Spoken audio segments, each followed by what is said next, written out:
मेरे प्यारे बच्चों, जय हिंद, जय भारत, वंदे मातरम। आज फिर मैं आप लोग के सामने एक टॉपिक लेकर के आया हूँ और आप लोग कमेंट्स ठीक से नहीं करते हैं, नहीं बताते हैं कि सर ये तरीका ठीक है या इस बोर्ड पर बिना लिखे मैं आप लोग को समझाऊं जैसे लेक्चर देते हैं, ये तरीका ठीक है। चलिए कोई बात नहीं, आज हम फिर देखते हैं कि कौन कौन से क्वेश्चंस आए हैं और उनको हम कैसे सॉल्व करें। तो बच्चों, सबसे पहले है कि ब्रिटिश साम्राज्य में अवध का विलय हुआ था। ब्रिटिश साम्राज्य अंग्रेजों के साम्राज्य में जो हमें जीत रहे थे, किस सन में मतलब अवध का जो है विलय हुआ था। ऑप्शन है हमारे सामने 1853 1883, बी ऑप्शन है 1854 1884, सी ऑप्शन है 1855 1855 और डी है 1856। तो इसमें कई बार मैंने बताया है, आप लोग को याद भी हो जाना चाहिए कि अवध साम्राज्य का जो है ब्रिटिश भारत में विलय जो है ये 1856 में हुआ है। और ये क्वेश्चंस आपको आया हुआ है UP PCS mains 2010, UP UDA LDA pre 2013। अब देखिए 10 में आया था और उसके बाद 11-12 छोड़ करके 2013 में आया था, क्योंकि मॉडर्न हिस्ट्री जो है उससे ज्यादा क्वेश्चंस ये उठाते हैं हाई लेवल के एग्जामिनेशन में, क्योंकि इसके वजह से काफी जो है हमारे भारत पर इसका प्रभाव पड़ा। अच्छे और बुरे दोनों पड़े हैं, बुरे ज्यादा थे, अच्छे कम थे। तो 1856 में जो है ये ब्रिटिश साम्राज्य में अवध को मिला दिया गया था। वाजिद अली शाह इस समय अवध का सम्राट था और कुशासन के नाम पर इसको मिलाया गया था। विलय के सिद्धांत के तहत निम्न को काल क्रमानुसार क्रमबद्ध कीजिए। यूपी बीईओ प्री 2019 में विलय के सिद्धांत के तहत निम्न को कालक्रम क्रमबद्ध कीजिए। अब जो कालक्रम जो है, पहले कौन हुआ, उसके बाद कौन हुआ, सीरियल वाइज से नीचे से ऊपर तक। सतारा आता है, फिर झांसी आता है, बघात आता है, उदयपुर आता है। आपको इन चीजों को बाई हार्ट रट लेना चाहिए कि जो डलहौजी था, डलहौजी के समय में हड़प नीति विलय के सिद्धांत, व्यक्तिगत सिद्धांत यह लागू हुआ था। और डलहौजी ने सबसे पहले किसको हड़पा? ये इसलिए हड़पा कि जिस राजा नवाब के पास अपनी खुद की संतान नहीं होती थी, गोद लेने की जो सिस्टम को इसने खत्म किया था और उस राज्य को राजा के मरने के बाद अपने राज्य में, अंग्रेजी राज्य में मिला लेता था। तो सतारा है, झांसी है, उसके बाद क्या, तो बघात है, और उसके बाद जो है क्या बोलते हैं, उदयपुर है। तो इन राज्यों को कैसे उसने मिलाया? तो सबसे पहले देखिए आपका ये सतारा जो है, सतारा राज्य जो है 1848 में, 1848 में इसने मिला लिया। 1846 में 1848 में आता है और सिद्धांत बनाता है इसने 1848 में इनको मिला लिया। उसके बाद जो है झांसी जो है कब मिलाता है? तो इसको मिलाता है 1854 में, झांसी को 1854 में मिलाता है। उसके बाद कौन सा राज्य बनता है हमारा? बघात और उदयपुर। तो बघात और उदयपुर को जो है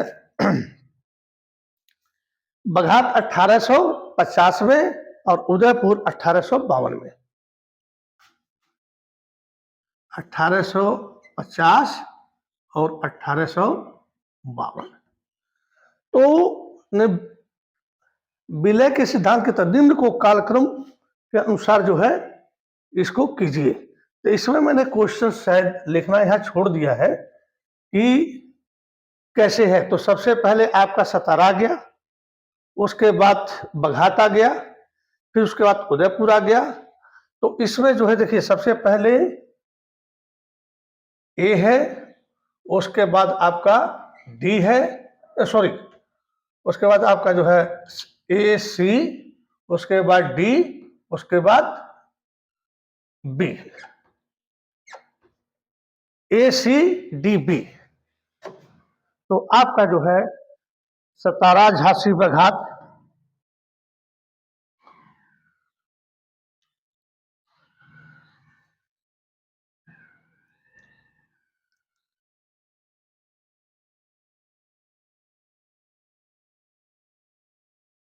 सबसे पहले 48 में ए, फिर उसके बाद सी जो है 50 में, फिर जो है डी आपका इसमें गलत हो गया है 1848, 1850 सी, उसका 1852 डी, और 1854 जो है बी आपका जो है ए है। तो ए सी डी बी आपका जो है। अब क्वेश्चन नंबर 3 पर हम चलते हैं। अधोलिखित मतलब निम्नलिखित युग्मों में से कौन सुमेल है? यहाँ 1849 में 1849 में सतारा का विलय हुआ, 1848 में पंजाब का विलय हुआ, 1856 में अवध का विलय हुआ। तो कहता है युगों में से कौन सुमेलित है?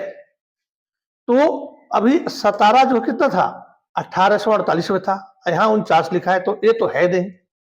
उसके बाद जो है 1848 में पंजाब का दे रहा है और 1848 में सतारा है, ये भी गलत है। तो सी जो है 1856 में जो है अवध का विलय हुआ और 1855 में झांसी का विलय हुआ। ये डी है, यहाँ कर दीजिएगा, साफ नहीं आ रहा है। तो इसमें जो है झांसी जो है भी 54 में हुआ है, यहाँ झांसी 54 में है। तो कहने मतलब सारे गलत हैं और आपका जो है ए सी जो है ये आंसर सही है। 1856 में कुशासन का दोष लगा करके और अवध साम्राज्य को ब्रिटिश साम्राज्य में मिला दिया गया। क्वेश्चन नंबर 4 में हम चलते हैं। निम्न में से किसने विलय की नीति नियोजित एवं कार्यान्वित की? अब जो है 4 जो है गवर्नर जनरल है, तो इनमें से किसने योजना बनाई, नियोजित मतलब योजना बनाई और उस योजना को लागू किया? तो इसमें से देखिए एक लॉर्ड वेलेस्ली था, हेस्टिंगस था, डलहौजी था और क्लाइव था। तो आपको क्या है कि सबसे पहले ये याद रखना चाहिए कि हमारा गवर्नर जो अंग्रेज जो गवर्नर थे वो कब गवर्नर बने, फर्स्ट गवर्नर।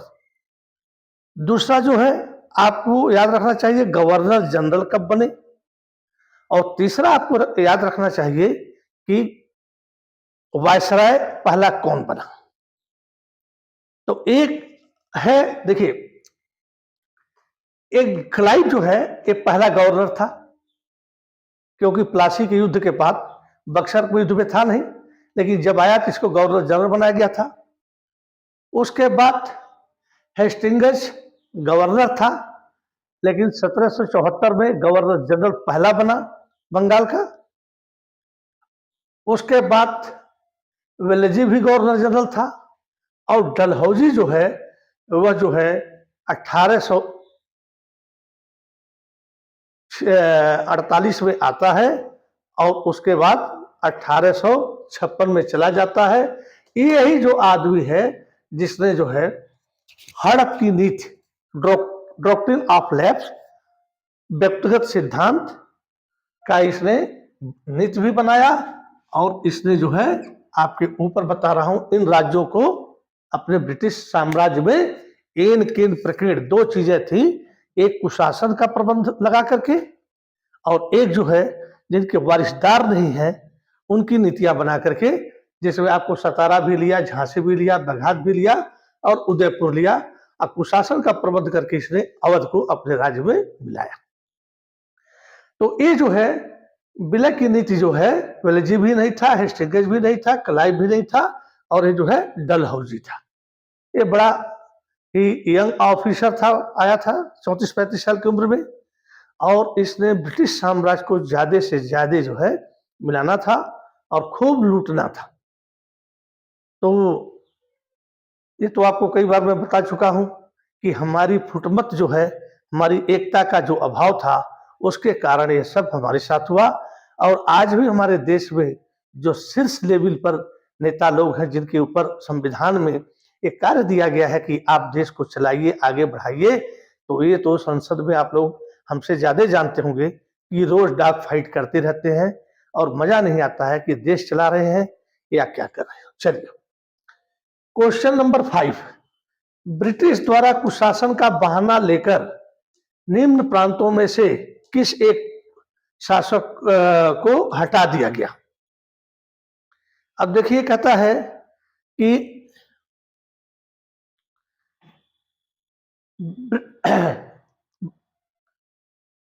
कहां गया क्वेश्चन?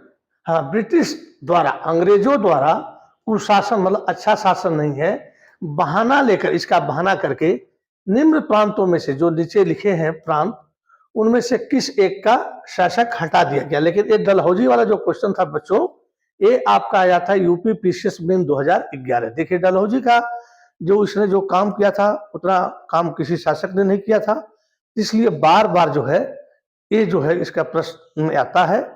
तो ये तो जान लीजिए कि आपका प्री और मेंस दोनों है, तो उनमें से मेरे ख्याल से ये डलहौजी जरूर जो है इसमें आ जाएगा। तो अब इसमें जो है अवध है, झांसी है, नागपुर है, सतारा है। IAS pre 2007। तो इसमें देखिए, कुशासन का जो है झांसी में, तो असलियत जो झांसी की रानी की खुद को बच्चा पैदा हुआ नहीं था, और जो राजा थे, झांसी के शासक थे गंगाधर राव, वो निर्वंश थे। उन्होंने एक बच्चे को गोद लिया था अपने मरने से पहले, अंग्रेज रेजिडेंट्स को बुला करके, अंग्रेज अधिकारियों को बुला करके एक पूरा सनद लिखा गया था, लेकिन डलहौजी ने उसको नहीं माना और 1854 में झांसी को मिला लिया। इसी वजह से 1857 में झांसी भी युद्ध में कूद पड़ी। नागपुर है, सतारा है, ये सब जो है मिला गए थे। तो यहाँ पर जो अवध है, अवध जो कुशासन का जो है, अभी मैंने ऊपर इस बात को दोहराया है कि नवाब वाजिद अली शाह जो है, इसके ऊपर जो है 2 रेजिडेंट इन्होंने रखा था। एक जो है 1765 में, और एक जो है डलहौजी के समय पर रखा गया था। तो उन्होंने रिपोर्ट दिया कि अवध में जो है शासन अच्छी तरह से नहीं चल रहा है, शासन फेल हो गया है, जनता परेशान है, इसका बहाना देकर के अवध राज्य को अंग्रेजी राज्य में मिला लिया गया था।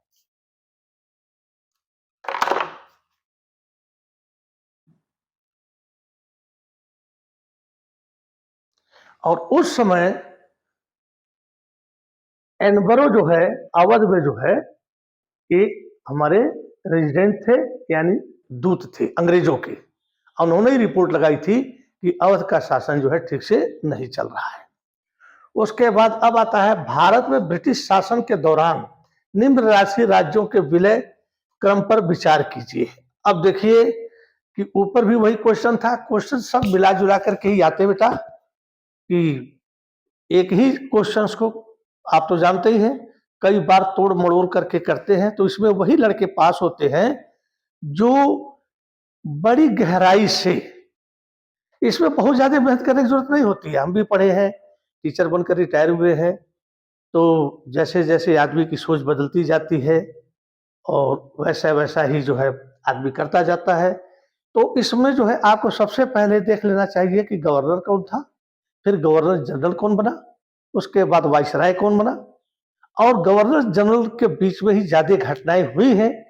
तो वो मेन घटनाएं कौन हुई है, जैसे सती प्रथा है, बाल विवाह है, राज्यों को हड़पने की नीति है, ये जो मेन घटनाएं हैं, ठगों का उन्मूलन कब है, ये जो चीजें हैं जो मैं बताता जा रहा हूं, इसको बाई हार्ट आपको रट लेना चाहिए। और इसमें फिर कोई ऐसी शक्ति नहीं है जो आपको एग्जाम से हरा सके। आजकल तो एग्जाम के लिए लोग जो है एन केन प्रकरण, यहाँ तक कि आईएएस में भी सेधमारी हो गया है। अभी महाराष्ट्र की एक लड़की है 11 बार एग्जाम दी है, तो कौन कौन सा उन्होंने सर्टिफिकेट बनाया है। तो इससे करने से कोई खास फायदा नहीं। एफआईआर होगा, जेल होगा, बदनामी होगा। लेकिन जो शर्मदार आदमी होते हैं ना, जिनको शर्म आती है, वो मेहनत कर करके पढ़ लेते हैं, लेकिन दूसरी चीजों का सहारा नहीं लेते हैं। हो सकता है उनको सफलता न मिले, लेकिन उनकी आत्मा में एक तसल्ली तो रहती है कि मैंने कभी बेईमानी नहीं किया है। चलिए, तो ये आता है क्वेश्चन नंबर 6। भारत में ब्रिटिश शासन के दौरान निम्न राजसी राज्यों के विलय क्रम पर विचार कीजिए। कहने मतलब है कि कौन पहले विलय हुआ, उसके बाद कौन हुआ, और उसके बाद जो है कौन हुआ। तो सबसे पहले देखिए, इसको हम याद कर ले चाहिए। पांच ही छह जो ये राज्य हैं जिनको डलहौजी में विलय किया गया था। फिर 1857 में क्रांति हुई थी। फिर महारानी विक्टोरिया जो इंग्लैंड की थी, वो सामग्री भी बनी थी। और 1858 में कैनिंग ने इलाहाबाद में एक सम्मेलन किया था, उद्घोषणा किया था कि महारानी की तरफ से अब कोई राज्य जो है मिलाया नहीं जाएगा, जिनका राज्य है उनको वापस कर दिया जाएगा, और गोद लेने की भी प्रथा को मान लिया जाएगा। और पूरा प्रशासन जो है ब्रिटिश ईस्ट इंडिया कंपनी के हाथ से निकल करके डायरेक्ट जो है इंग्लैंड की महारानी के शासन की अंडर में चलेगा, वहां की पार्लियामेंट में। यहाँ आता है झांसी, संबलपुर, सतारा, तो 3 ही है। तो झांसी है, मैंने पहले ही लिख दिया है, झांसी कब मिला गया है, संबलपुर, सतारा। तो सबसे पहले जो है डलहौजी जो आता है, तो सबसे पहले सतारा को जो है 1848 में इसको अपने मिलाता है। उसके बाद ये मिलाता है संबलपुर, ठीक 1 साल के बाद 1849 में। उसके बाद 1854 में झांसी को मिलाता है। तो सबसे पहले दोस्तों कौन राज्य आया हमारे पास, सबसे पहले आता है ये सतारा। तो सतारा 3 नंबर पर है। तो देखिए 3 कहाँ, 1 2 3, 1 3 2, 1 3 यहाँ पर है, 3 आ गया। फिर 2 कौन था, संबलपुर 1849 में, और 1854 में झांसी था। तो 3 2 1 आपका यही क्वेश्चन सही है। और लास्ट क्वेश्चन पर हम लोग चलते हैं। लॉर्ड डलहौजी की विलय नीति का प्रथम शिकार निम्न में से कौन हुआ था। अब देखिए, लॉर्ड डलहौजी विलय की नीति 2 बार लागू हुई थी। सबसे पहले अवध को मिलाया गया था, कुशासन का मतलब कुशासन तो बाद में दे करके, सॉरी गलत हो गया, कि सबसे पहले मतलब रेजिडेंट्स जो है अवध में भेजा गया था जब इलाहाबाद की संधि हुई थी। लेकिन सबसे पहले मिलाने वाला लॉर्ड डलहौजी की विलय नीति का प्रथम शिकार कौन हुआ था, तो लॉर्ड डलहौजी 46 में 48 में आया था। तो सबसे पहले आप इस चलते हैं किसको, 1848 में सबसे पहले इस सतारा राज्य आता है। सबसे पहले सतारा आता है, उसके बाद संभलपुर आता है, उसके बाद जो है करौली, और उसके बाद झांसी। झांसी लास्ट में आता है। तो आपका जो है सबसे पहले जो है सतारा होता है। तो ये आपके प्रश्न है।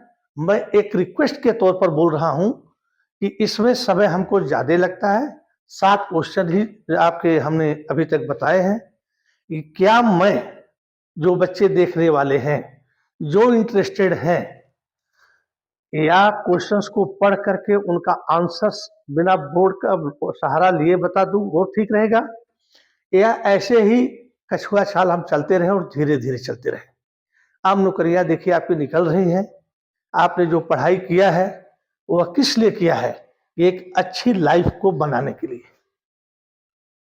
और एक अच्छी लाइफ को बनाने के लिए आपने इतने रुपए फीस दिए हैं, आपने इतने सालों को बर्बाद किए हैं कि हमारी लाइफ एक अच्छी होगी, जिसकी वजह से हमारे पेरेंट्स से लेकर के, हमारे बच्चों से लेकर के अपनी खुद की लाइफ जो है एक अच्छी लाइफ होगी। तो आप खुद ये बोल रहे हैं आपका कुछ समय नहीं जाता है यार उसमें कि सर लिख दीजिए उसमें कमेंट्स में कि आप बहुत कम क्वेश्चंस आते हैं और यदि आप स्पीच दे करके पढ़ाएंगे तो 12-13 क्वेश्चन एक दिन में हो जाएंगे, आपके तैयार हो जाएंगे। अब ब्लैक बोर्ड पर 7 क्वेश्चन तैयार होते हैं। उसके बाद इस ब्लैक बोर्ड पर ऐसा मेरा कमरा है जो कि आप देखते होंगे बीच बीच में चमकता है, तो मैं अलग से एक फोटो खींच कर उसको डाल देता हूँ जिससे कि आप लोगों को क्वेश्चंस हमेशा आपके पास है और पढ़ने में प्रॉब्लम ना आए, तो साफ साफ हो जाए। तो इन दोनों में कौन सी विधि अच्छी है उसको जो है आप हमको कमेंट्स करके बताइए, क्योंकि यदि आप कमेंट्स नहीं करेंगे तो हमें नहीं पता चलेगा कि मेरा कौन सा मेथड अच्छा है और कौन सा खराब है और आपको क्या चाहिए। जितने लोग हैं फटाफट आप लोग लाइक करते हैं, अपने दोस्तों के पास भेजिए। देखिए इस समय मैं आप लोगों को पढ़ा रहा हूँ, मेरे पेन भी स्याही भी खर्च होता है, मेरा समय भी होता है, गर्मी का मौसम है बारिश का, लेकिन हमने कहा चलो कोई बात नहीं, कुछ बच्चे पढ़ लेंगे और कुछ जो है छोटी बुद्धि की जो सोचते हैं ना, क्योंकि मैं एक टीचर रहा हूँ, कोचिंग वाले कितना भी पढ़ाए, दिल्ली वाले चाहे बम्बई वाले, यदि वो टीचर नहीं है तो बच्चों को मनोभाव को नहीं पकड़ सकते हैं। लेकिन मैंने खूब पढ़ा है। यदि मेरे क्लास में 70-80 बच्चे होते थे तो उसमें 20 ही बच्चे पढ़ने वाले होते थे, बाकी भागने वाले होते थे, आते थे और कुछ तो गेट से ही भाग जाते थे, अंदर प्रेयर में जाते ही नहीं थे, कुछ अटेंडेंस लेकर के और बहाना करके भाग जाते थे, कुछ इंटरवल में गायब हो जाते थे। और यहाँ तक कि कभी-कभी ऐसा स्कूलों में होता है, यदि ठीक से सख्ती न किया जाए तो इंटरवल के बाद 5वीं घंटे में यदि 40 बच्चे आए हैं तो 4-5 ही मिलेंगे पढ़ने के लिए। और मेरे स्कूल के बच्चे यूपी गोरखपुर के गंगा प्रसाद स्मारक इंटर कॉलेज चौचौरा के बच्चे जो जिला भी टॉप किए हैं, डॉक्टर भी बने हैं, इंजीनियर भी बने हैं। तो हमारा स्कूल जो है मतलब यूपी में भी स्थान लाए हैं। तो इतना छोटा-मोटा स्कूल नहीं था जहाँ का मैं टीचर था। तो आप लोग अपना सुझाव हमको दीजिए। जय हिंद, जय भारत, वंदे मातरम। इस झंडे का लाज रखिए, तिरंगे में हमारे सैनिक लपेट लपेट करके आते हैं और आज देख रहे हैं देश में क्या चल रहा है। जय हिंद, जय भारत, वंदे मातरम। थैंक यू बच्चों।